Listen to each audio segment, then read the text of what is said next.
ওরে বাবা, এ কি ভূতের রাজা দিল বর নাকি? না, ভূতের রাজা কোনো বর দেয়নি, তবে আমার বরের আজকে জন্মদিন। আজকে মানে 2 দিন আগে, 2 দিন আগের অনুষ্ঠান, আর আজকে আমি আপলোড করার সুযোগ পাচ্ছি।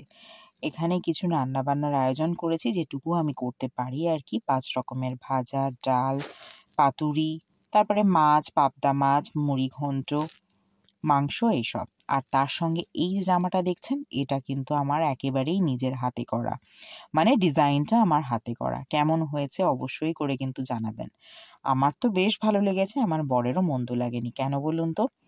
প্রথমবার জীবনে তুলি ধরে, তাও আবার কাপড়ের উপরে তুলি ধরে এরকম সুন্দর একটা ডিজাইন তৈরি করতে পেরেছি। সেটাই আপনাদের সাথে একটু শেয়ার করি।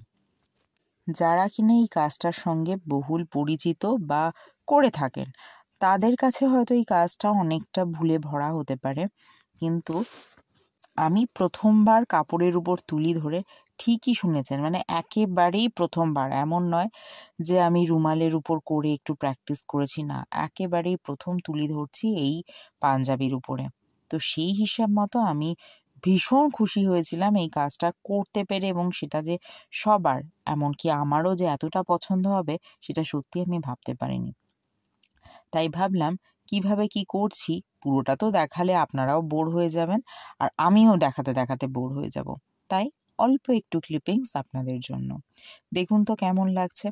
তবে কি আর বলবো বলুন, দুঃখের কথা, মাঝে মাঝেই না এটার ফোকাস হারিয়ে যাচ্ছে। তো যতটুকু পেরেছি ততটুকু আপনাদের সামনে একটু তুলে ধরার চেষ্টা করেছি। আশা রাখি আপনাদের ভালো লাগবে। তার কারণ যারা এরকম ভাবছেন, হয়তো বা একটু ভয় পাচ্ছেন যে এরকম আঁকবো, আমি একটু হলেও আঁকতে পারি, কিন্তু প্রথমবার কাপড়ের উপর আঁকবো, কোনো অসুবিধা নেই। আমি যদি পারি তাহলে আপনারাও পারবেন, যদি ইচ্ছে থাকে তো। আর নিজের কাছের মানুষদের যদি এরকম নিজের হাতে তৈরি করা একটা জিনিস প্রেজেন্ট করতে পারেন, তার কারণ সেলাই আমি করতে পারি, বাট সেলাই করে এইটাকে কভার আপ করা অন্তত 2-4 দিনের মধ্যে, সেটা আমার পক্ষে একদমই সম্ভব হতো না। সেই জন্য ভাবলাম একেই তার মনটাকে জয় করি, এবং সত্যিই তাই, মনটা জয়ও করতে পেরেছি। কেমন লাগছে বলুন তো? দাঁড়ান, এর উপরে আমি একটু সাদা রঙের কাজও করেছি, যেটা কিনা দেখাইনি, কিন্তু এই ভাবলাম এই ছোট্ট আঁকিবুকির উপরেও একটু করে দেখাই।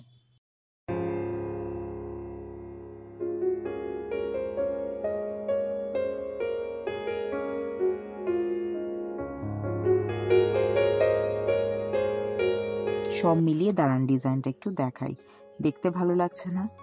যারা এই কাজে পটু, তাদের কাছে এটা ভুলে ভরা হতে পারে, কিন্তু আমি ভীষণ মজা পেয়েছি এই কাজটা করে। এবার চলুন, তাকে তো খেতে দিতে হবে। কি কি আয়োজন করেছি তার ছোট্ট ছোট্ট কিছু ক্লিপিংস আমি আজকে নিয়ে রেখেছি আপনাদের জন্য। যদি ভালো লাগে তাহলে একটু দেখবেন, দেখে একটু লাইক করে দেবেন, আর আমার চ্যানেলটাকে সাবস্ক্রাইব করে দেবেন, আর পাশে থাকা বেল আইকনে অবশ্যই ক্লিক করে দেবেন। এখানে চলছে খাসির মাংস। খাসির মাংস যেরকম নর্মালি করেছি, এবং বেশ ভালো হয়েছিল। কীরমভাবে কি করেছি আর বিস্তারিত গেলাম না। এখানে চলছে মাংস, মাংসে ঝোল দিয়ে দিয়েছি, এবার ফুটুক, তারপরে ওটা এক ফাঁকে নামিয়ে দেবো। এখানে 5 রকমের ভাজার জন্য কিছু কেটে নিয়েছি। আলুটা ভাজা হচ্ছে এখানে, আর অপর দিকে ওই ভাজাগুলো যে দেখালাম। মাঝে মাঝে ভাবি আমার এই গুণে আমি নুন দেবো কোথায়, এত গুণ এত গুণ। একদিকে রান্নাবাড়ি করছি, তাও আবার নিজেই কেটে কুটে, কিন্তু অপরদিকে ফোনটাকে ধরে ভিডিও করতেও ভুলছি না, আমার নিজের তারিফ করতেও ভুলছি না। যাই হোক, এখানে করব কাগজি মাছের পাতুরি। তার জন্য এখানে নিয়ে নিয়েছি একেবারে ঝিরিঝিরি করে কেটে রাখা পেঁয়াজ, মানে একেবারে কুচিয়ে কেটে রাখা পেঁয়াজ, তার মধ্যে আদা, রসুন, একটুখানি আলু। পুরো ডিটেল আমি দেখাচ্ছি না বা বলছিও না, এটা শুধু এমনি কীভাবে কি করলাম সেটাই শেয়ার করছি। পেঁয়াজ কালি, এবারে এর মধ্যে কিছুটা মশলা দিয়ে দেবো, মানে মশলা মানে ওই নুন, হলুদ, এইসব। দাঁড়ান, তার আগে একটু মাখিয়ে নিই।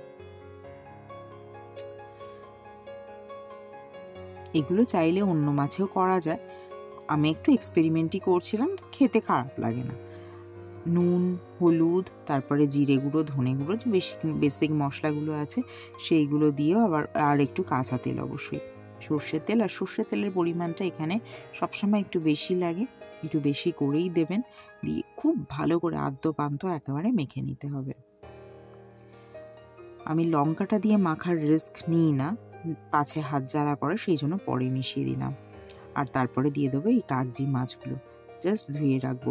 যারা কাগজি মাছ চেনেন না বা কাচকি মাছ, অনেকে কাচকি মাছও বলে, যারা চেনেন না, এই মাছের একটা বৈশিষ্ট্য কি জানেন, এটা বাছাবুছি লাগে না, ভালো করে ধুয়ে বাস নিয়ে নিলেই রান্নায় দিয়ে দিলেই হবে। আমি ফ্রাইং প্যানের মধ্যে একটা কলা পাতা দিয়ে দিয়েছি, আর কলা পাতাটাকে আগে একটু সেঁকে নিয়েছি যাতে কলা পাতাটা ছিঁড়ে না যায়। তারপরে একটা কলা পাতা দিয়ে তারপরে কাগজি মাছের এই যে মিশ্রণটা বা বলতে পারেন মাখাটা, এটা দিয়ে তার উপরে আবার একটা প্লেস করে কলা পাতা দিয়ে দেবো, যেভাবে থাকে আর কি র্যান্ডাম আর কি দিয়ে দেওয়া, সেরমভাবে দিয়ে দেবো। দিয়ে এর উপরে একটু ঢাকা দিয়ে দেবো।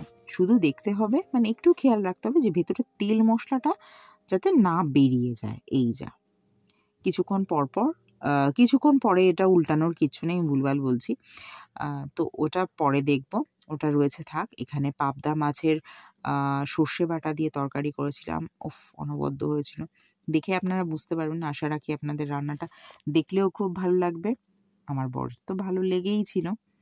আর যাই হোক, এই হলো পাবদা মাছের লুক। এতে বোধহয় একটু ধনেপাতা দিয়ে আমি নামিয়ে নেবো। অন্যদিকে করেছি এখানে দই রুই, কাতলা মাছ পাইনি, সে কারণে রুই মাছ দিয়েই আমি দই রুই করেছিলাম। এটাও খেতে অনবদ্য হয়েছিল। এর জন্য আমি প্রথমে একটু নুন আর লেবুর রস দিয়ে মাছটাকে মেখে নেব। খুব শর্টে দেখাচ্ছি, কোনো বিস্তারিতই যাচ্ছি না, আসলে আমার বর বেরোবে, সে কারণে আর অন্যভাবে প্ল্যানও করা হয়নি তার জন্মদিনটা যে তাকে বলবো কোথাও নিয়ে খাওয়াতে যাও বা কিছু, সেই সময়ও নেই। তেলের মধ্যে আমি কিছু গরম মশলা ফোড়ন দিয়ে দিয়েছি, একটু তেজপাতা দিয়েছি, একটা মিডিয়াম সাইজের পেঁয়াজ, যেটাকে এরকম মানে ফাইনলি কুচি করে নিয়েছি। নিয়ে ফোড়নটা একটু ভাজা ভাজা হয়ে গেলে তারপরে দিয়ে দিয়েছি একটুখানি জল, যাতে পেঁয়াজটা পুড়ে না যায়। তার মধ্যে দিয়ে দেবো ধনের গুঁড়ো, জিরের গুঁড়ো। এই দিয়ে দেওয়ার পর আর একটা মশলা আমি বেটে রেখেছিলাম কাজু দিয়ে, সেটাও আমি দিয়ে দেবো। ওই কাজু রয়েছে, আদা, রসুন, কাঁচা লঙ্কা আর একটুখানি চারমগজ, এই দিয়ে একটা পেস্ট বানিয়ে নিয়েছিলাম। তো সেটাও দিয়ে নাড়াচাড়া করে এরপরে যেহেতু দইটা তো লাগবেই। দইটা যেহেতু বাড়িতে পাতা থাকে আর আমি একটু প্রেফার করি মিক্সিটা একটু ঘুরিয়ে নিতে, তো তাই দিয়ে দিয়েছি। দিয়ে এবারে ভালো করে একটু ফুটিয়ে নিয়ে পরিমাণ মতো জল দিয়ে দেবো। জল দিয়ে ভালো করে ফুটিয়ে নিয়ে মাছটা দিয়ে কিছুক্ষণ ফুটিয়ে নামিয়ে নিলেই হয়ে যাবে। আমার হাতে একদম সময় ছিল না তাই, নাহলে আমি পেঁয়াজটা বেরেস্তা করে তার উপর দিয়েও দিয়ে দিই, তাতেও কিন্তু অদ্ভুত দারুণ লাগে খেতে। তবে হ্যাঁ, আর একটা গুরুত্বপূর্ণ উপাদান, সেটা হলো এই যে গোলমরিচের গুঁড়ো। একটু স্বাদ অনুযায়ী গোলমরিচের গুঁড়ো দিয়ে দিলাম, তার কারণ স্বাদ অনুযায়ী এই কারণে বললাম, বেশি দিলে আবার গলা জ্বলে, তো তাই সেটা বুঝে দিয়ে দেবেন। পাশে ওটাও হয়ে গেছে, আর এই পাশে আমার এই কাগজি মাছের পাতুরির অবস্থাটা কি একটু দেখে নিই। একটু দেখলাম মাছটা হয়ে গেছে একটা পিঠ, এবার উল্টে নেব এরকমভাবে আর একটা কিছু দিয়ে। এইভাবেই উল্টাবেন, অন্যভাবে উল্টাতে যাবেন না, তাহলে কিন্তু তেল ঠেল এদিক ওদিক পড়ে গিয়ে একাকার কীর্তি হবে। আবার এইটার মধ্যে আরও কিছুক্ষণ হোক, অন্তত পক্ষে মিনিট 15 আমি কম ফ্লেমে বসিয়ে রেখে দিয়েছিলাম। মানে এক পিঠ 15 মিনিট ধরে হয়েছে, 12 থেকে 15 মিনিট, আবার এক পিঠ 12 থেকে 15 মিনিট, এইভাবেই হয়েছে। কাগজি মাছের পাতুরি আমার অলমোস্ট শেষ হয়ে গেছে রান্না, আর সমস্ত কিছু দেখালাম না। মাছের মাথা দিয়ে মুড়ি ঘন্টটা যেটা করেছিলাম সেটা আর দেখালাম না, পরপর সাজিয়ে দিয়েছি, মানে পরপর যেটা যেটা খাবে। পরিবেশনটা কেমন লাগলো, মানে সব মিলিয়ে সব কিছু কেমন লাগলো জানাতে কিন্তু ভুলবেন না। তাহলে আজকের মতো আসি, পরের দিন অন্য কোনো রান্নাকে সঙ্গে নিয়ে আবার হাজির হব। ভালো থাকবেন। ভিডিওটা দেখার জন্য ধন্যবাদ।